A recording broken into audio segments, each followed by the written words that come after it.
कार्तिक पूर्णिमा के दिन क्यों मनाते हैं, इसकी वजह क्या है? इसके पीछे 3 प्रमुख घटनाएं हैं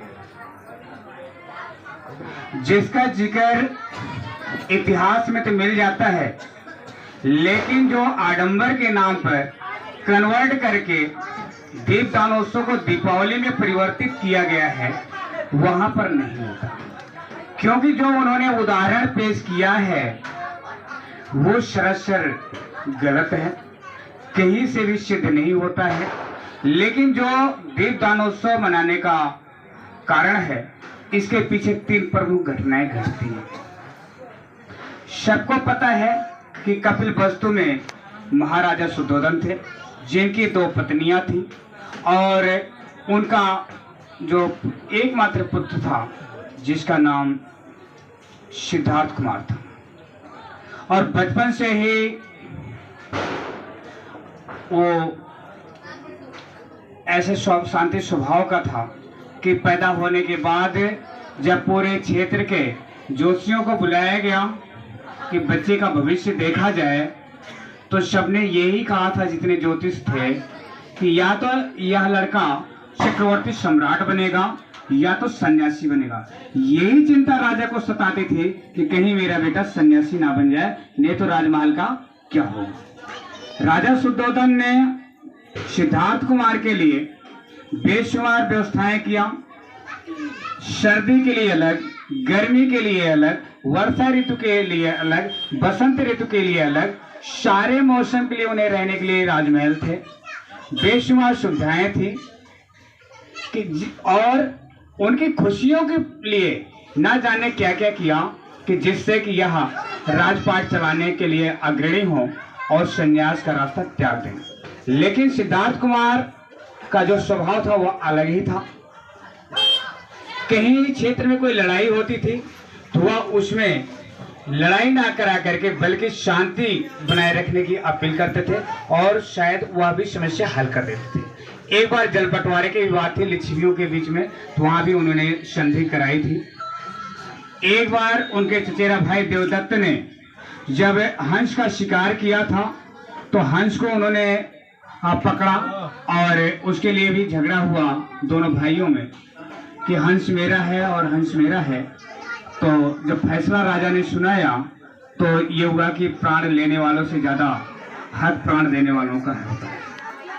तो इस प्रकार से थोड़ी आगे बढ़े, अल्प आयु में ही उनकी शादी कर दी जाती है कि शादीशुदा हो जाएंगे, पारिवारिक जीवन बिताएंगे और पारिवारिक जीवन बिता करके राजपाट की तरफ आगे बढ़ेंगे। घटना घटती है, एक दिन नौकर से उन्होंने कहा कि मुझे आज घूमना है, तो बाहर निकलते हैं सिद्धार्थ कुमार। तो रास्ते में रथ की सवारी करते हुए जब तो देखते हैं कि एक व्यक्ति है वो बीमार है। तो नौकर से पूछते ये कौन है, तो कहता है महाराज ये बीमार आदमी है। तो बोले ये बीमार है तो इसका मतलब कल को मैं भी बीमार होऊंगा। कहता है ये जीवन में तो सबको आना है। आगे बढ़ते हैं तो एक बुजुर्ग आदमी मिलता है जो कि डंडे के सहारे चलता है झुक करके। तो वो पूछते हैं कि ये कौन है, बोले ये अपने काफी उम्र बिता चुका है और अंतिम पड़ाव पर है और ये तो सबके जीवन में ऐसा आता है। सिद्धार्थ कुमार बोले मैं भी बूढ़ा होऊंगा। बोला हाँ आप भी बूढ़े होंगे, आपका भी ऐसा समय आएगा, हमारा भी आएगा। और आगे बढ़ते हैं, देखें कि 4 लोग एक कंधे पर, थोड़ी देर और बैठ जाइए बस। एक व्यक्ति को 4 लोग जो है कंधे पर लेकर के जा रहे हैं और उसने अपने जीवन का पूरा समय व्यतीत कर चुका था, वह दुनिया से जा चुका था। सिद्धार्थ कुमार ने पूछा ये कौन, तो बोले ये इसने तो पूरी जिंदगी जी लिया है, अब जीवन में इसके लिए कुछ बचा नहीं है, ये मर चुका है। तो बोले मुझे भी मरना पड़ेगा। बोले हाँ जो पैदा हुआ है वो मरेगा। सिद्धार्थ कुमार का मन ऐसे विचलित हुआ, वह राजमहल आते हैं और एक दिन रात को 12 बजे अपने इकलौते बेटे राहुल और पत्नी यशोधरा को सोते हुए छोड़ करके चले जाते हैं। एक नजर वह देखते हैं खिड़की से कि बेटा और बीवी दोनों सो रहे होते हैं, और वो वहां से निकलते हैं, जाते हैं बोध गया, जो आज बोध गया है, गया में बोध वृक्ष के नीचे तपस्या करते हैं। उन्हें वहां पे ज्ञान प्राप्त होता है। अपने 5 ब्राह्मण मित्रों के साथ तपस्या पर बैठते हैं। जबकि काफी दिन बीत जाता है तो जो उनके 5 तपस्वी मित्र होते हैं उन्हें छोड़ करके वो काशी चले जाते हैं, सारनाथ, और तथागत अकेले बैठे होते हैं। जब उन्हें ज्ञान प्राप्त, एक दिन एक घटना घटती है कि एक गणरिया की बेटी विशाखा उन्हें खीर खिलाती है, और खीर खाने के बाद उन्हें एहसास होता है कि भूखे रह करके किसी चीज की प्राप्ति नहीं हो सकती, और खीर खाने के बाद उन्हें ऐसा प्रतीत होता है कि शायद जिसकी खोज में वो निकले थे वह ज्ञान उन्हें मिल गया है। तो उन्होंने कहा कि मेरे साथ में 5 तपस्वी और भी थे दाएं बाएं, वह तो है नहीं, लेकिन एक शर्त थी कि अगर मुझे मिल जाएगा तो मैं आपको दे दूंगा, और आपको मिल जाएगा तो मुझे दे देना। तो वह जाते हैं उनकी खोज में, और खोजते खोजते वो सारनाथ पहुंचते हैं, जहाँ पे 5 ब्राह्मण तपस्वी उनको वहां पे मिलते हैं। तो उन्होंने कहा, अरे वाह, ये तो सिद्धार्थ कुमार इधर आ रहे हैं। तो उन्होंने कहा, क्या हुआ? बोले, मैंने जिसकी प्राप्ति के लिए घर से निकला था वह मुझे मिल गया है, और मैं देने के लिए आया हूँ। सबसे पहले उन्होंने पंचवर्गीय यानी 5 तपस्वियों को उन्होंने जो है धम्म में परिवर्तित किया, और उसके बाद धर्म को आगे बढ़ाने का काम किया। और जब उनके पिता शुद्धोधन को ये पता चला कि बेटे सिद्धार्थ कुमार को जो है ज्ञान प्राप्त हो गया है और वो सिद्धार्थ कुमार से बुद्ध बन गए हैं, तो उन्हें अपने गृह क्षेत्र में आमंत्रित किया था। साथियों, वह दिन था कार्तिक पूर्णिमा की, और उन्हें आने में विलंब हुआ, इसलिए पूरे नगरवासियों ने उनके स्वागत में दीप जला करके उनका स्वागत किया था, दीप प्रज्वलित किया था। घर घर तेल और देसी घी के दीपक जले थे। साथियों, दूसरी घटना घटती है, वह भी कार्तिक पूर्णिमा के ही दिन। तथागत बुद्ध के जो सबसे करीबी शिष्य होते हैं महामौत गल्याण के, कहना तो नहीं चाहिए लेकिन कहने में कोई हर्ज नहीं है कि ब्राह्मणों ने उनको बोटी बोटी काट दिया था। षड्यंत्र के तहत टुकड़े, अनगिनत टुकड़े किए थे। वो घटना थी कार्तिक पूर्णिमा की। और इन दोनों घटनाओं के पश्चात जब भारत के भूभाग पर सम्राट अशोक शासन कर रहे थे, तो कलिंग पर जब उन्होंने विजय प्राप्त किया था, मैंने पहले भी बताया कि जब उन्होंने अनगिनत हत्याएं की थी और उन्हें विजय प्राप्त हुआ, तो उन्हें मन की शांति के लिए जो है जो उन्होंने रास्ता तलाशा।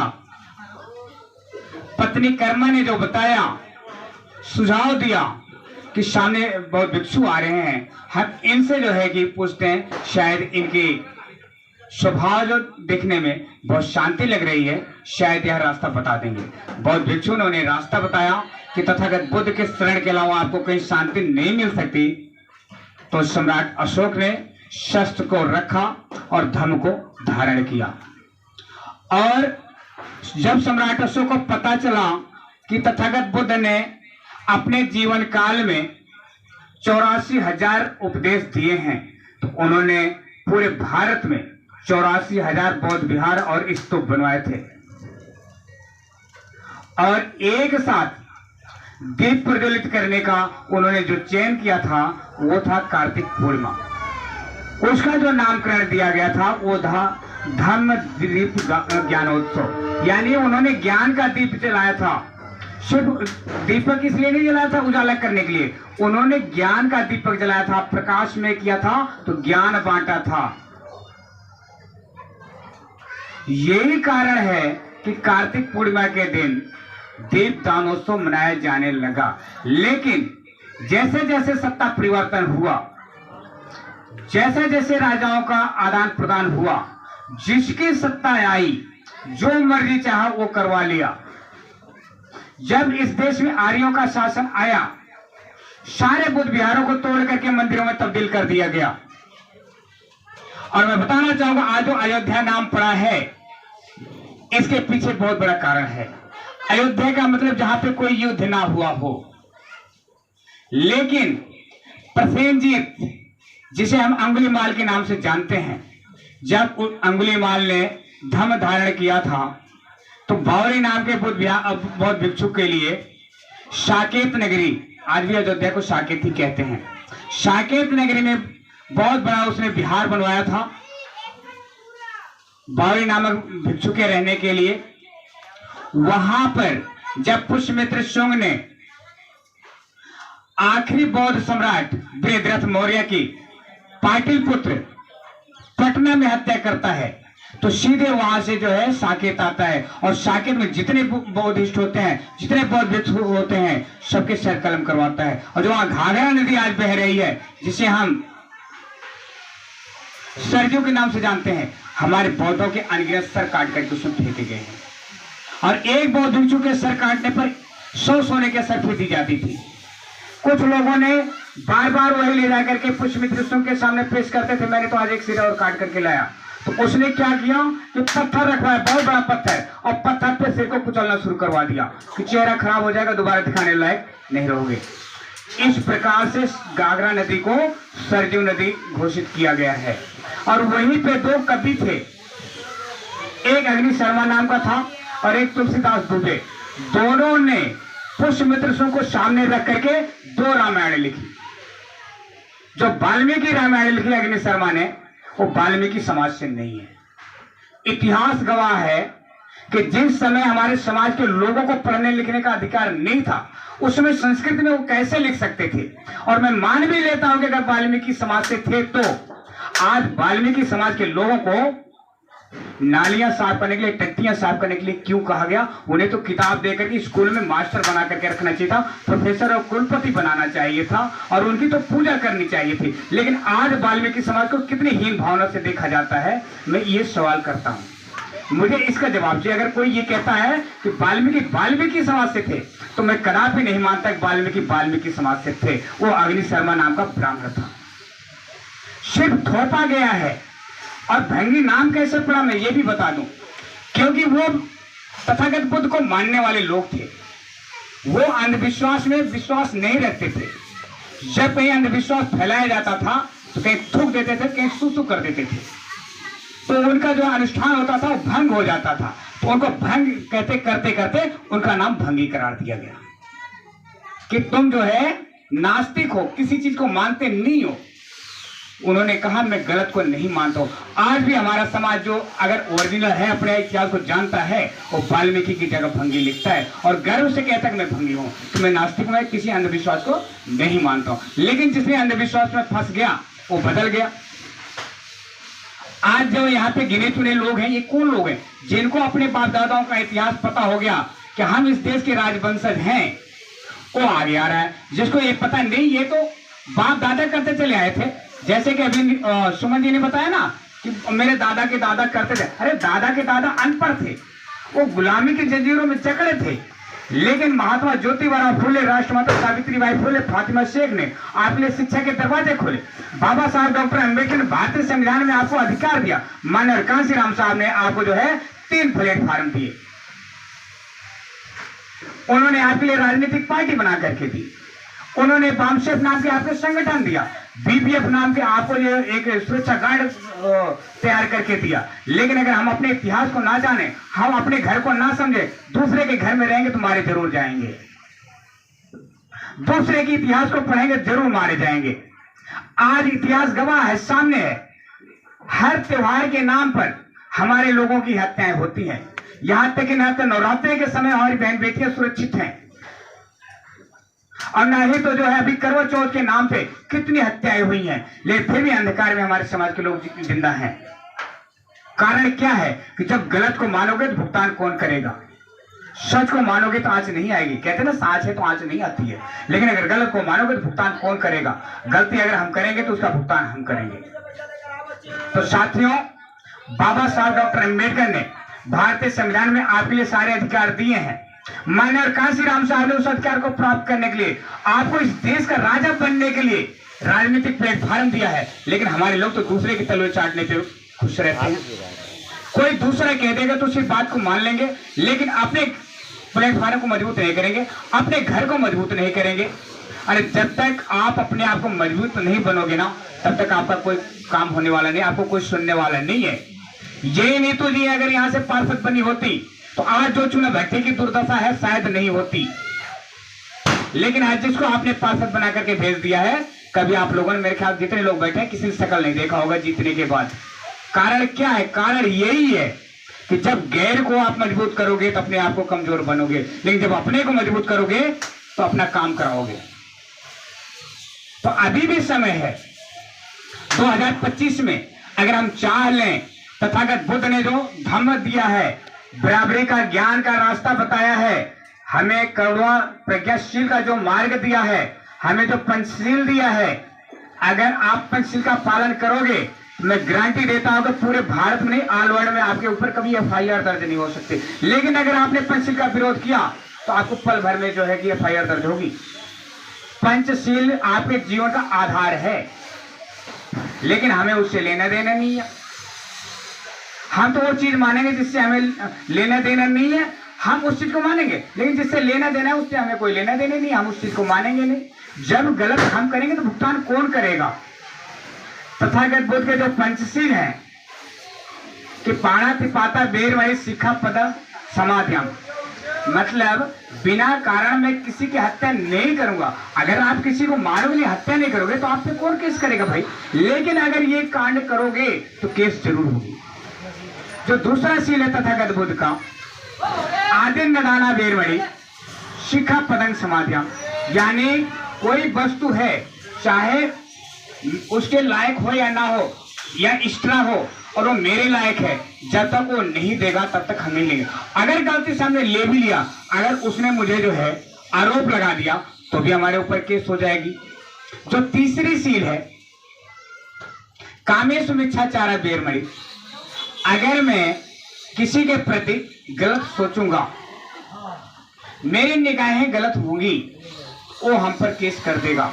लेकिन अगर ऐसा नहीं करेंगे तो कहेगा केस करेगा भाई। जो चौथी सील है मूषावादा बेरमणि शिखा पदंग समाधियम, अगर मेरे मुंह से कोई कड़वी गलत भाषा का प्रयोग नहीं होगा तो किसी में दम नहीं है कि मेरे ऊपर जो है एफआईआर दर्ज। लेकिन अगर मैंने गलत बोला तो जरूर एफआईआर दर्ज होगी। और जो पांचवी सील है, जो कि सबको समेट करके चलती है चारों सीलों को, इसमें है कि पाणा पाता बेरमणि शिखा पदंग समाधियां के बाद में क्रम चलते चलते लास्ट में पहुंचते हैं हम सूरा मेरे मज पमादि 18 बेरमणि शिखा पदंग समाधियां। कच्ची पक्की नशीली कोई भी शराब हो, कोई भी द्रव्य हो, ड्रग्स हो, अगर हम उसका इस्तेमाल करेंगे और कहीं हम चल रहे हैं, गलती से अगर हम किसी से टच हो गए, कोई सामने किसी के घर की कोई औरत जा रही है या लड़की जा रही है, अगर जरा सा हम टच हो गए तो जरूर हमें ये कहेंगे कि तुम जान करके जो है गलती की हो, तो एफआईआर दर्ज होगी। लेकिन अगर हम होशो हवास में हैं तो हम एक कदम पीछे हट करके चलेंगे तो मजाल नहीं है कि कोई आप पे एफआईआर दर्ज करा दे। ये भगवान बुद्ध के जो 5 सील हैं, ये आपके जीवन का जीने का आधार है। अगर हमने इसका पालन कर लिया, मैंने पहले कहा ना, भारत छोड़ो, ऑल वर्ल्ड में आप पे कोई जो है आज नहीं आ सकती है। तो जरूरत है हमें इस रास्ते पर चलने की कि हम ऐसे मार्ग पर चलें और अपने जीवन को सफल बनाएं। तो साथियों, आज का जो कार्यक्रम करने का हमारा उद्देश्य था, यही था कि हम सही चीज को, सही बात को आप लोगों तक पहुंचाएं, क्योंकि हमारा समाज दूसरे की बातों को तो जरूर मानता है लेकिन अपनी बातों को नहीं मानता है। तो मेन मकसद ये था कि तथागत बुद्ध से लेकर के मनुष्य कांशी राम तक आपके बीच में ना जाने कितने महापुरुष हुए हैं। हमें उनके जयंती मनानी चाहिए, परिनिर्वाण दिवस मनाना चाहिए। हमें इस पर पैसे खर्च करने की जरूरत नहीं है, सिर्फ हमें इनके विचारों पर चलने की जरूरत है, उसी से हमारा आपका कल्याण होगा। और जैसा कि सुमन जी ने कहा कि अपने बच्चों को पढ़ाने के लिए नीतू जी ने भी प्रकाश डाला, जब आप अपने बच्चों को पढ़ाओगे लिखाओगे और आपका बच्चा पढ़ लिख करके कोई ऑफिसर बन गएगा तो आपके घर का कल्याण होगा। और इतना ही नहीं, अगर थोड़ी सी और उसके अंदर सोच होगी तो गांव का भी कल्याण करेगा। और सोच होगी तो अपने जिले का कल्याण करेगा, और सोच होगी तो अपने प्रदेश और देश का भी कल्याण करेगा। जब उस लायक वो बन जाएगा तो जरूरत है हमें पाखंडवाद से निकल करके शिक्षा की तरफ बढ़ने की। और जितना हम कर्मकांडों में समय व्यतीत करते हैं, हमें भारतीय संविधान पढ़ने की जरूरत है, जहां पे हमें रक्षा और सुरक्षा का अधिकार प्राप्त होता है। हमें जान पाएंगे कि अगर हम इस मुसीबत में फंसेंगे तो हमारे लिए कौन सी धारा काम आएगी, और हमें इस मुसीबत से निकलना है तो कौन सी धारा काम आएगी। क्योंकि बाबा साहब डॉक्टर अम्बेडकर व्यवस्था करके तो चले गए, लेकिन उस व्यवस्था को प्राप्त करना हमारा और आपका कर्तव्य है। तो साथियों, आप सभी लोगों ने काफी समय दिया और सब लोग ने हमारे जो अतिथि थे, वक्ता थे, उनके भी बातों को सुना, मेरी भी बातों को सुना। और मैं धन्यवाद करूंगा सबसे पहले रंजना भारती और जितेंद्र जी का कि आपने अपने देखरेख में अपने घर पर ये कार्यक्रम किया और ऐसी जगह पर किया जहां से शायद बड़ा अच्छा संदेश जाएगा। जैसे साहब कांशीराम कहा करते थे हमारा समाज गंदे नाले और लाइन के किनारे रहा करता है, तो आज वाकई हम उसी असली जगह पर हैं जो साहब कांशीराम ने कहा था। वो सत्य साबित हुआ कि आज हम लाइन के किनारे हैं और ये हमारा कार्यक्रम रुकना नहीं चाहिए। और जितने लोग आए हैं, रजिस्टर और पेन है, इसमें सभी लोग अपने अपने नंबर जरूर लिख दें कि हमारा जो भी हमारे कार्यक्रम हो हम एक दूसरे को जो है बता सकें। और रविवार को बुद्ध विहार में हमारा कार्यक्रम होगा। समय हम निर्धारित कर देंगे, लोगों से राय लेकर के कि क्या समय रखें। और हमारा कार्यक्रम प्रयास रहेगा कि हर एक गलियों में हो। बेशक संख्या हमारी ज्यादा हो या कम हो, लेकिन हर गलियों में हो। और जितने लोग आए, मैं सबसे चाहूंगा कि एक एक दिन अपना चयन कर लें। हर संडे को तो आज मेरे यहाँ होगा, आज मेरे यहाँ होगा। और सबकी जिम्मेदारी बनती है कि अगर मुझे जानकारी मिल गई है तो मैं नीतू से कह दूं नीतू की जानकारी मिल गई, जितेंद्र की मिल गई है तो राजेंद्र से कह दें उनको मिल गई, किसी और को। ये नहीं है कि एक आदमी उसकी जो है जानकारी सबको देगा। और ऐसे हमें एक दूसरे को जो है जागरूक करना है, सबको जगाना है और जगा करके आगे बढ़ना है। सभी का बहुत बहुत साधुवाद। चाय बन रही, सभी लोग चाय पिएंगे और फिर जाएंगे। क्रांतिकारी नमोदय। जय भीम, जय भारत, जय संविधान।